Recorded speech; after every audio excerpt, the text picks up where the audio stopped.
as preparations are made for her funeral. Buckingham Palace is due to announce the arrangements shortly. The unofficial mourning period is already underway. Throughout the night, candlelit vigils have been held outside Kensington and Buckingham Palaces, where the mountain of flowers and cards grows ever larger. Thousands of people are gathering to pay their respects and pray. A book of condolences for people to write their own tributes in is to be opened at St James's Palace, where Diana's body lies. The Prime Minister, Tony Blair, says her funeral should be a major public commemoration to show the nation's gratitude to the People's Princess. Buckingham Palace is trying to balance those expectations with the wishes of Diana's family and royal protocol. Colin Baker reports. St James Palace, where Diana, Princess of Wales, rested last night. The new day, coming for a nation so reluctantly, brings the harsh reality that, after all, yesterday did happen, and now the ordeal of coming to terms with it. The morning newspapers mirrored the sentiments of the people, for many mere words so inadequate to express their deep feelings of loss and grief. Outside Buckingham Palace, the pavement has become a garden of remembrance, floral tributes for the people's princess, flowers and notes of sympathy from all over the world to a lost British treasure, said one. And at Kensington Palace there were more tributes, and in the park there was silence. But across the country the shock of the last 24 hours was undiminished. I was horrified, really. I was too tragic. It just affected me throughout the whole day. I was too depressed to go out, too depressed to do anything, really. I just think she was a wonderful, wonderful girl. And I mean, everything she's done for charity, there's never going to be anybody to replace her. Never. No, me and my wife had a very bad day yesterday. We were very upset. An announcement from Buckingham Palace is expected later this morning on the arrangements for the funeral of the Princess of Wales. It's thought the service will be in Westminster Abbey and will be a royal funeral, if not a state one. My expectation is that it will be a funeral service as befits a member of the royal family. I don't think the fact that she was no longer a Royal Highness will have any real relevance in the event. Later this morning, a book of condolence will be opened for the public. Colin Baker, ITN. Well, our correspondents are out this morning at key locations. Helen Wright is outside Kensington Palace, Diana's home. Helen, there's talk of a major public commemoration to the Princess, but I suppose in their own way, individuals are already remembering Diana. Absolutely. People are still arriving here with flowers. They're still arriving here just to look at the flowers, as you can probably see up at the gates. There are dozens, scores of people just coming to sort of pay their respects, to think about Diana, just to stand at the palace gates as they were doing yesterday. The atmosphere here today is a bit different to what it was yesterday. Yesterday there was almost total silence in the gardens. Today things are returning to normal a little. There's the sort of general comings and goings, people going to work, people jogging, but everybody is still very much aware, and this tragic event is very much at the front of people's minds. And how would you describe the mood of the people who are gathering there? Well, I think that there's still great sorrow. I think there's still some disbelief. I was speaking to a woman earlier who heard the news yesterday in a phone call from a friend, and she said to me, I will never forget those words. Princess Diana is dead. I will never ever forget it, and I think that's really the mood of everybody here. Helen, thank you. Well, let's cross now to Balmoral, where our reporter David Rose is. David, is anything emerging there about the royal family's immediate plans? No, there's not, Dermot. Prince Charles returned here just before 10 last night. He must have been exhausted after his day, but he clearly thought it was his duty to be with his sons. So now the entire royal family are in Balmoral Castle behind me. They think this is the right place for the two young princes to have time and space to grieve for their mother. It is, after all, by far the most remote and private of the royal residences.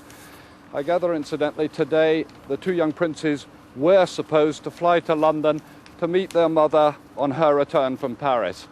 Instead, it seems as if the Queen and Prince of Wales have decided Balmoral is the place for the two princes to spend some of those long days before their mother's funeral. David Rose at Balmoral, thank you very much. Well, in Paris this morning, police are still holding 7 photographers arrested after the accident. They're examining 20 rolls of film, which could shed some light on the final moments of the princess's life. Police are also waiting to question the survivor of the crash, Princess Diana's bodyguard, Trevor Rees-Jones, who's recovering in hospital. Our foreign news correspondent, Paul Davis, reports from the French capital.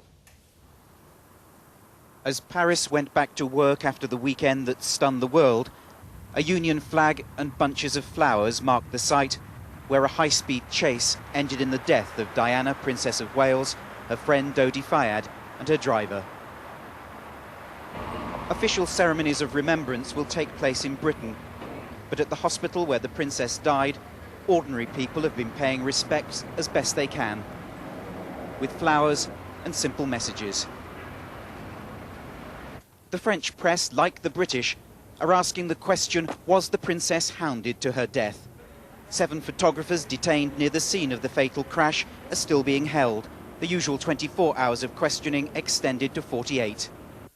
The men seen here soon after they were taken into custody are all French nationals, with the exception of 1 photographer from Macedonia. Later today, they should know whether they will face criminal charges. Mohamed Al Fayed's lawyer in Paris, Bernard Dartevelle, says he expects the 7 will be charged with criminal manslaughter. He told me that he'd received instructions from Mr. Al Fayed to first wait for the police to bring charges. If that did not happen, Mr. Fayed would take out a civil action on behalf of his son, the princess, and the driver who died.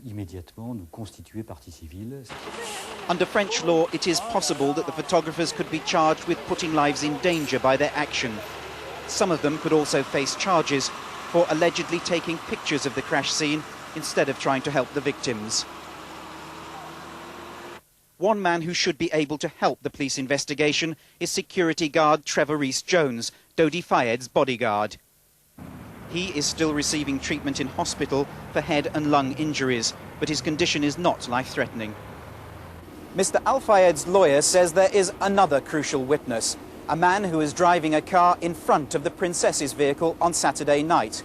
According to Mr. Dartevelle, that man in his rear-view mirror saw the photographers and the fatal pursuit. At first, he thought the motorcycles around the princess's Mercedes must be part of an official bodyguard. That man is now talking to the police. Paul Davis, ITN, Paris. Well, over now to Robert Hall, who's at the Palais de Justice in Paris, where the photographers alleged to have been involved in the crash are being held. Robert, what are the latest developments in this investigation?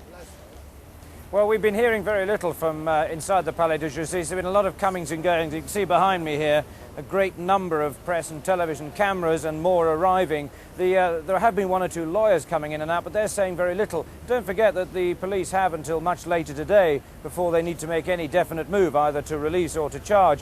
Just a word about that possible charge that Paul Davis referred to, the so-called Good Samaritan law. It came in about 1994. There's a possible sentence of up to 5 years if convicted, and basically it deals with those who allegedly did not assist someone who is in need of assistance. Now, whether the police will level that charge, we simply don't know. They do promise a statement, but only when charges are levelled. Robert, thank you very much. Well, today all political activity has come to a stop and many events are being cancelled as the country tries to come to terms with Diana's death.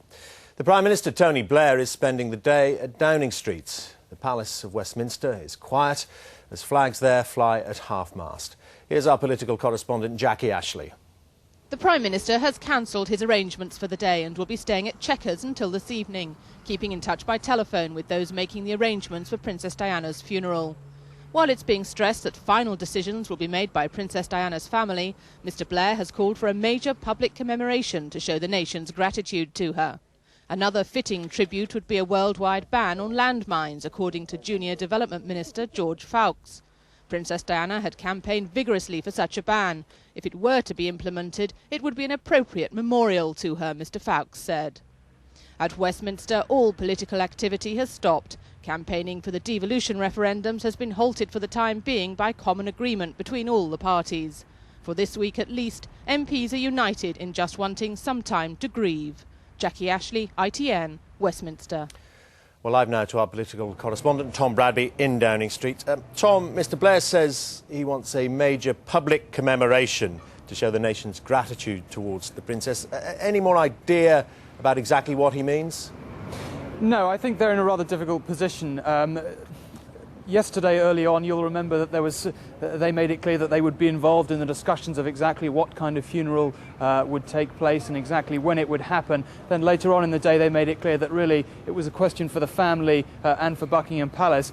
Today, really, we're no further on. I mean, we're still waiting for an announcement from Buckingham Palace. Mr. Blair is down at Chequers. He's not expected back here to Downing Street until around 6 o'clock this evening. Now, he is having discussions, but I think it's quite a delicate situation. I don't think there's any doubt that Downing Street would quite like the funeral to take place at the weekend, perhaps on Saturday when everyone is off, and there can be this real sense of a sort of national public occasion. But we understand that the Palace seems to be choosing between perhaps Saturday and Monday. So I think there are still discussions going on. Downing Street, I mean, I think do have views. As I say, I think they would prefer it to be at the weekend. But equally, I think they're being very careful because at the end of the day, it really is a matter, first of all, for the Spencer family and secondly, for Buckingham Palace. And Tom, on the political front, any more reaction around there from politicians? No, I mean, here today, the privacy debate is up and running to some degree. Obviously, there aren't many politicians here, so that debate tends to be being conducted in the studios. But I have to say, as we said yesterday, the government is very much downplaying that, saying this isn't really the moment to be considering it. This is a moment for kind of mourning, and you know, later on, perhaps that can be revisited. But they're certainly downplaying any suggestion that they're likely to take drastic action. After all, this ground has been gone over so many times in the past. Tom Bradby in Downing Street, thank you very much indeed. Well, with me now in the studio is the royal biographer, Hugo Vickers. Hugo Vickers, much discussion about what kind of commemoration would be appropriate for the Princess's life. Presumably, though, that is up to the families and up to the young princes. Well, that's what I think. I think Prince William is, after all, the next of kin, so he should finally have the final decision. I'm sure that anything that he wished would be supported by Mr. Blair and indeed by the Queen. But what I have noticed so far, all the way through, is that what you might call the emergency procedure of the death of a member of the royal family overseas is what's taken place. The return of the body last night was done with the absolute same ceremonial as, for example, the Duke of Windsor when he died abroad.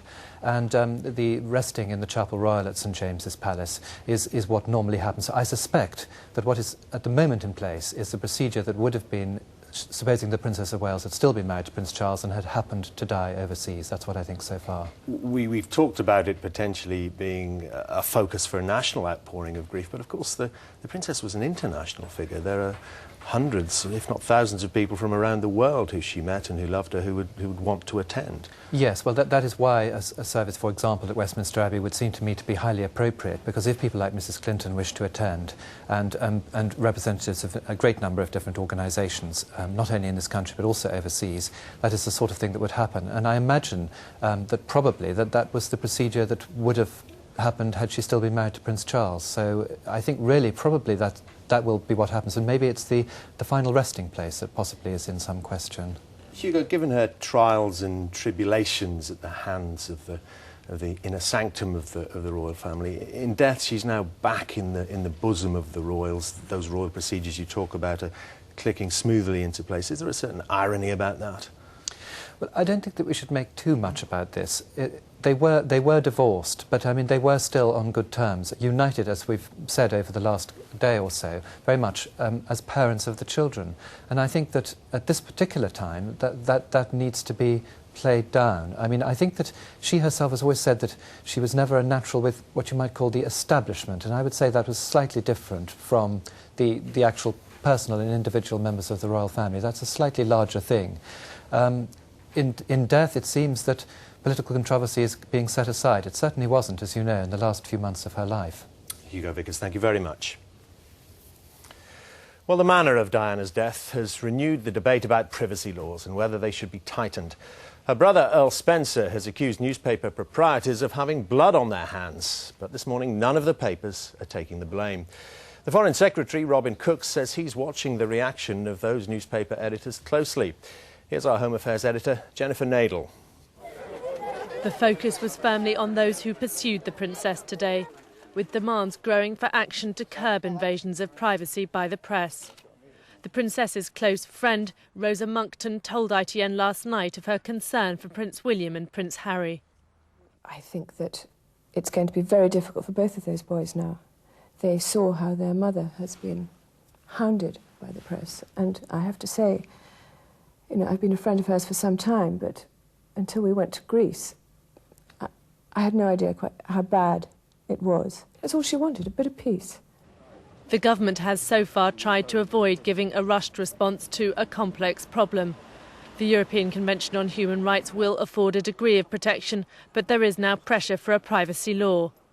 The Foreign Secretary in Singapore this morning said the reaction of editors would be watched closely. I'm slightly surprised that immediately the questions are being asked of the politicians.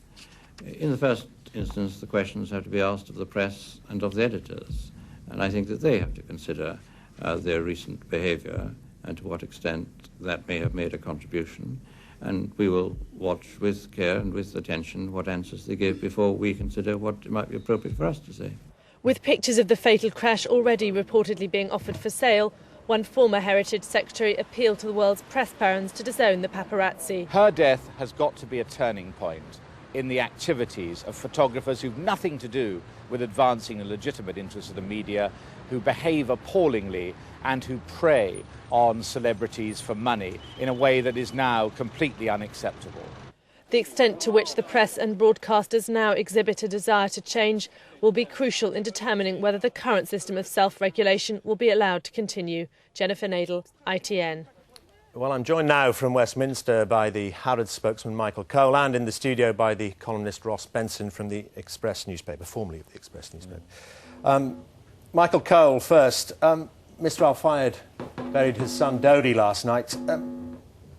Is he still very angry about the press, and does he want to see these photographers who are being held in Paris charged? Well, he's grieving. It was important to him to bring his son home to Britain, and now that Dodi has been laid to rest in British soil, the process of grieving will continue. And in his sorrow, his thoughts go out to the princess's family and the royal family and the whole of this country who's coming to terms with this great loss. No, it's not anger, but he would like to establish justice, and that's why he has taken these steps.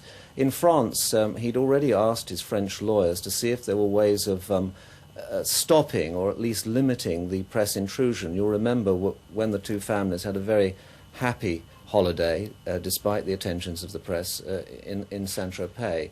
They dealt with the press with great good humour, but there's an awful world of difference between that and this hot pursuit through the darkened streets of Paris, which ended with such terrible, terrible consequences. And now there is a police investigation, and I understand that the Minister of the Interior, Mr. Chevènement, is directing that, taking a personal interest in it. It is important also that there is a judicial forum to establish the facts, and the French legal system does pursue the truth, and that is what Mr. Al Fayed wants to see exposed. OK, let me bring in Ross Benson here. Ross Benson, there's almost universal condemnation of the conduct of those paparazzi in Paris, yet newspaper editors in Britain don't seem to be examining their consciences. They're just holding their hands up and saying it wasn't really anything to do with us. Well, first of all, it was in France, which has some of the toughest privacy laws in the Western world, point number one. Point number two, I cannot, if we take emotion out of this equation, I know that's very difficult at this stage, but I cannot see how anyone could actually draw up a law which would prevent the tragedy that took place on the weekend. Just go back a bit. The point is that you and I know that if photographs of that night had been taken and it hadn't ended in a crash, and they were of Dodi and the princess in some close clinch, they would have been printed by the British press. And quite rightly so. She was the mother of the future King of England. He is the son of one of the most controversial figures in British politics. The fact that the two of them are together is in the public interest in the broadest sense, not in the prurient sense, in the broadest sense. Now, but so therefore following them at speed on motorcycles was OK? No, it was just that wasn't. But I didn't say that. But why was it necessary to go speeding through Paris at over 100 miles an hour to avoid simply having your photograph taken? Well, let me ask Michael Cole that. Why was it necessary to be travelling at those speeds? And also, could I add in, do we need a privacy law here? Well, it wasn't necessary.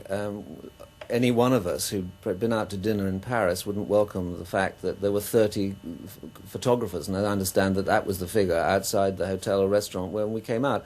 I think people have to look into their hearts, they have to look into their consciences and say, would I like this to happen to my wife, to my children, to me? Of course, disclosure in the public interest, everybody is in favour of that.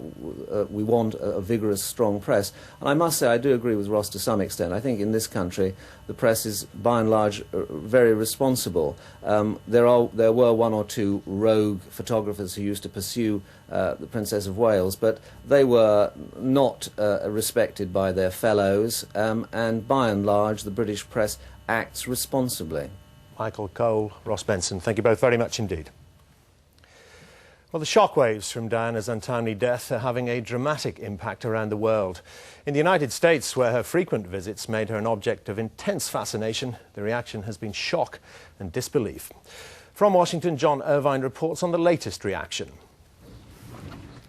Americans worship Princess Diana for her star quality and her humanity. She was a phenomenon here. In Washington, thousands of people have been queuing at the British Embassy to sign a book of condolence. So many tributes have been left on the front steps, there is now a floral shrine dedicated to the lady Americans admired because she combined royal stature with a common touch.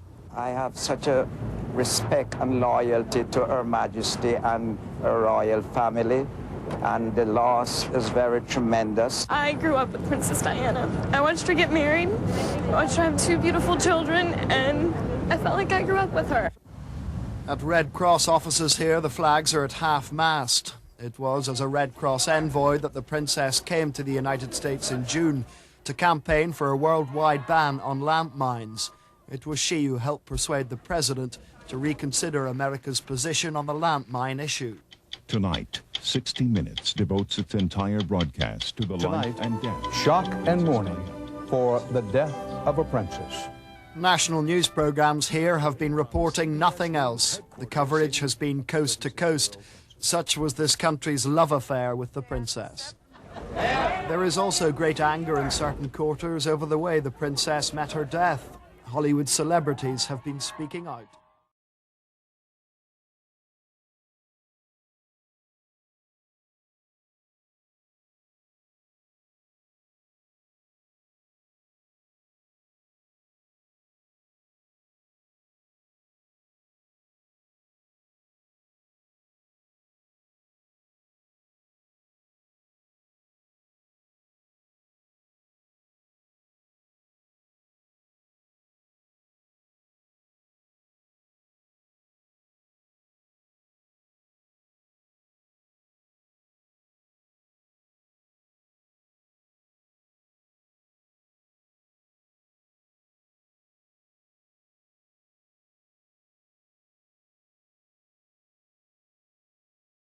Princess Diana changed the way Americans view the royal family.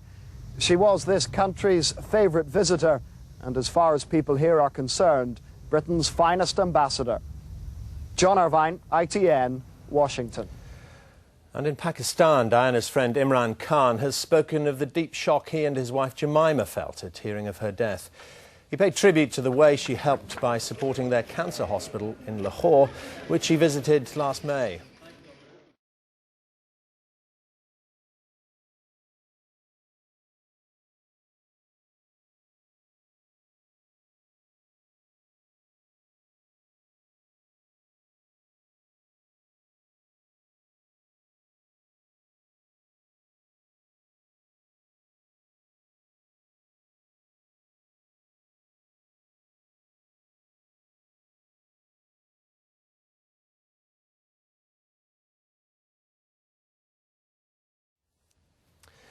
Well, when Diana stepped into the spotlight for the first time in 1981, she charmed the public with her shyness. And the small West London nursery where she worked became the focus of world attention. This morning, the woman who ran that nursery at the time, who became a good friend of Diana's, spoke to ITN for the first time. Ben McCarthy reports. Before Diana's marriage into the royal family, which gave her immediate celebrity status, she'd already chosen a career caring for children working at a London kindergarten. Her subsequent charity work, and here visiting children in Angola as part of her campaign against landmines, didn't surprise the teachers who once worked with her. Kay King gave Diana her first job with children and says it was obvious then that the shy teenager had special qualities. She was a young, shy, quite naive girl, with a great sense of humour, very kind, and with an obvious love of children. She had a fantastic way with people. She could always get down to their level, and it didn't matter what their background was, who they were. She made them feel relaxed. She had an incredible way with people. I think a lot of it was naturally within her, Diana, quite honestly. But yes, it must have helped her to have been working in a kindergarten. I mean, anyone who works in a kindergarten will tell you that in later years it helps with their own children, with other people's children. And those who knew Diana believe the reason she was such an asset to the charities and campaigns she supported was that all the people she came in contact with in different parts of the world could see how much she cared. Ben McCarthy, ITN. Well, let's go now to Tim Hewitt outside St James's Palace. Tim, any idea when the public are going to be allowed to pay their respects to the Princess there? Yes, fairly shortly, we think, Dermot. At 10 o'clock, the doors will open for dignitaries to be allowed in to sign 5 books of condolence here at St James's Palace. The Princess is lying in the Chapel Royal here. What we're told is once that first line of dignitaries has gone in, members of the public will then be allowed to go in from then on, and will be able to do so for the rest of the week. Tim, thanks a lot.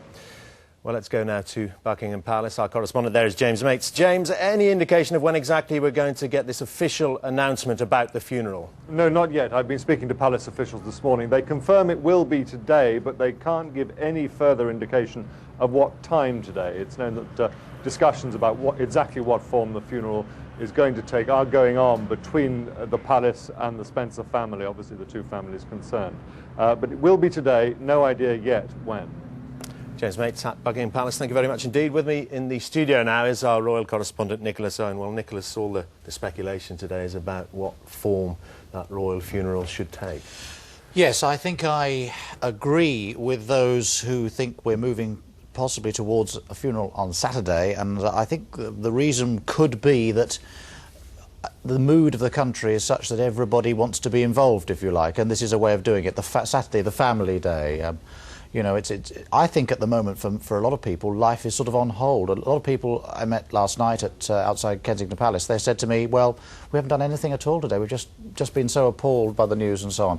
So I think they would like to choose a day when the country can come to us more or less a stop anyway.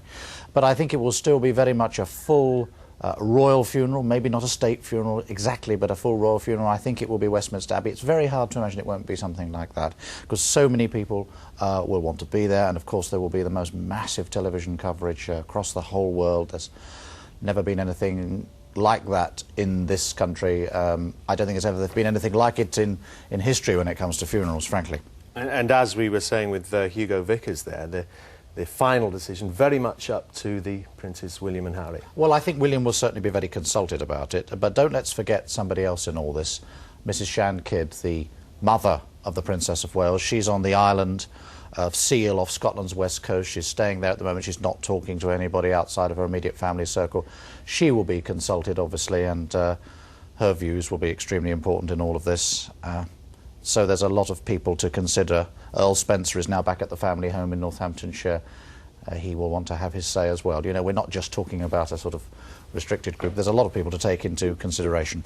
At that funeral, would it be possible to accommodate the huge number of people who would want to attend? I mean, we're talking, as you were saying, it's an international event. If it's at Westminster Abbey, yes.